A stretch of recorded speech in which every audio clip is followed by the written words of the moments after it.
largely also apply to where biofuels are used in power stations. And Amelia, I know, is going to cover the policies and research and kind of science around biofuels. So I don't have to cover that now. I just wanted to speak a bit more about Africa, which Elias has already covered much better than I can. So I'll try to keep it relatively short. But there's some interesting figures come out from the United Nations recently, which I just wanted to share with you. They were looking at this kind of global phenomenon of land grabbing, or where companies going into poor countries and buy up large amounts of land, as Elias already been talking about. And the interesting thing here is, obviously, people are saying, well, it's all China and so on, and the Middle East. That's not entirely wrong. China is actually the biggest land grabber in the world. The second biggest is Saudi Arabia. With both of them, well, you can make an argument about China having a very large population, and Saudi Arabia having real difficulties because of water shortage and so on to feed its population. But interestingly, if you look at the third biggest land grabber in the world, it is the UK. And the place where UK companies are primarily buying up land is Africa.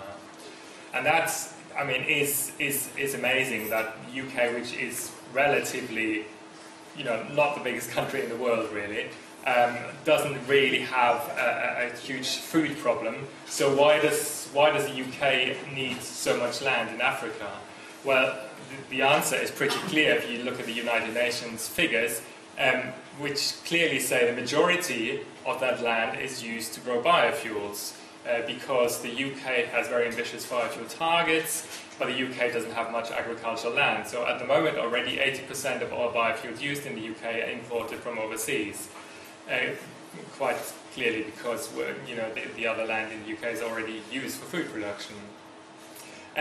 There's also a new report from the Global Land Coalition, who've looked overall at global land deals, so basically land deals where companies buy up land in other countries, and they say up to 44%, so that's almost half of these global land deals in 2009 were just for biofuels, which is a staggering figure.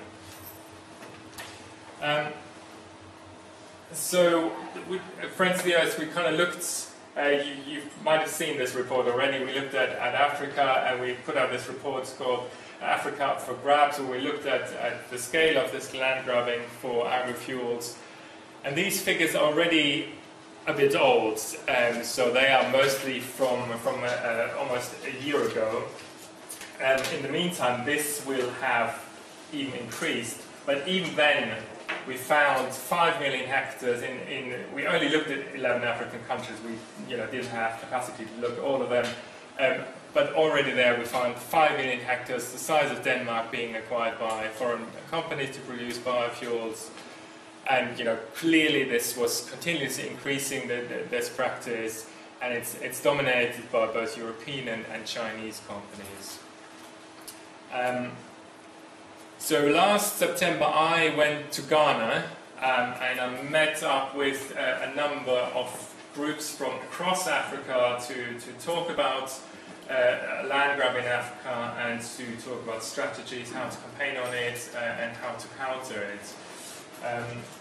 So this was in the meeting in Ghana. They've got this quite nice banner there, food is for people, not for machines, very similar to what Elias was saying. So we had a very constructive meeting, and we shared stories from across Africa, which were all very similar stories.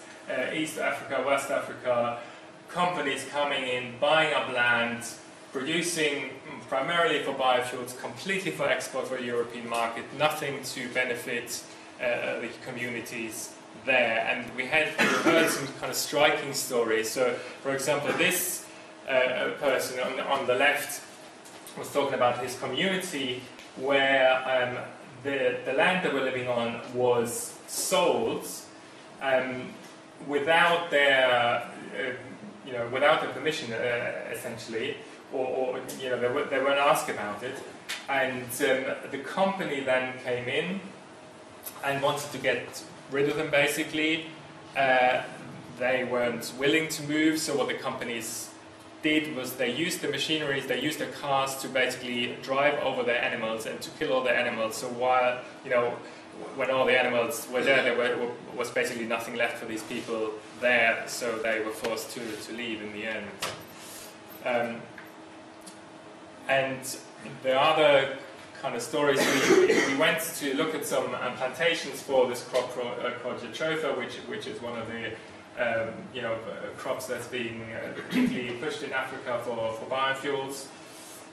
This is in the Volta Delta in Lolito, and the interesting story around this plantation was, and there's a similar story with a lot of other plantations, that when the companies who are doing this are actually quite small, surprisingly small. They're often just 2 or 3 people who their only expertise is to get investment money. So they don't have any agricultural knowledge.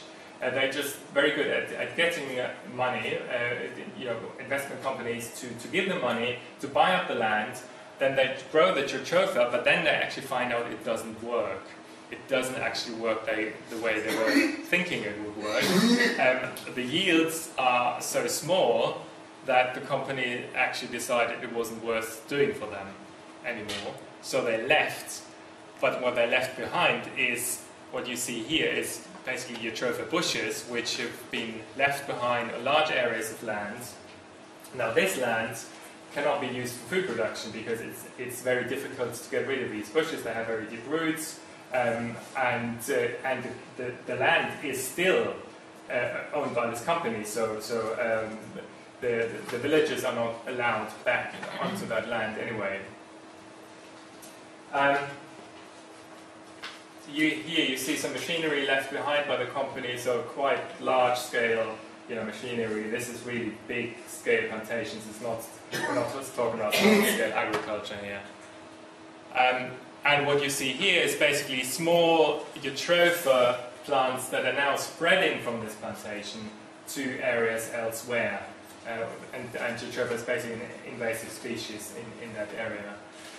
So it has other then knock-on effects on biodiversity.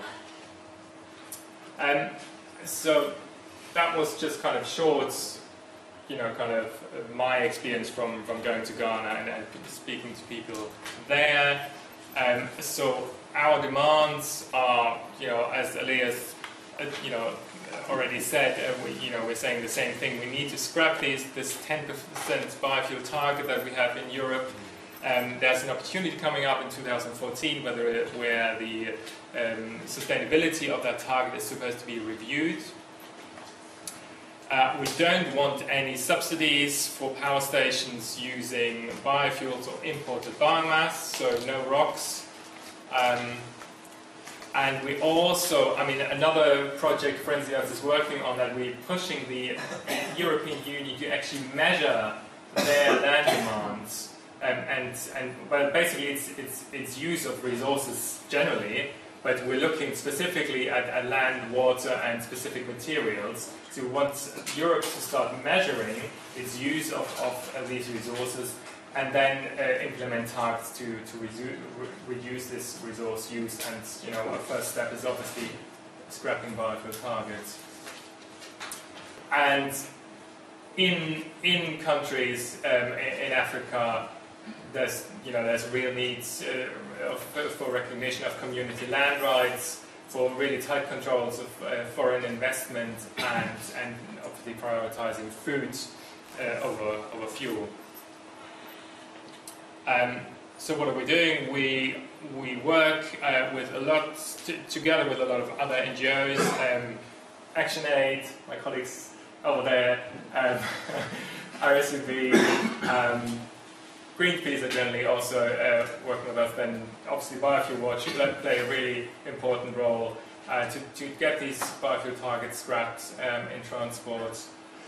And we're also working on the ground. So at the moment we've got projects in Ghana where we're sharing with communities knowledge in terms of experience we've actually gained in Indonesia, a completely different part of the world where a lot of the problems are caused by palm oil expansion, which is a very different plant, but it's a very similar story in many ways in terms of community land being taken away.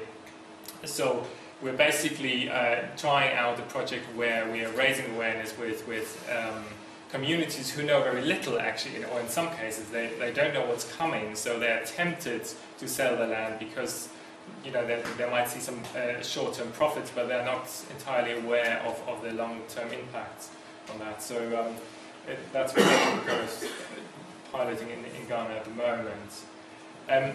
That's pretty much all I wanted to cover now, because Amelia's going to say more about policies and science and all that, and we can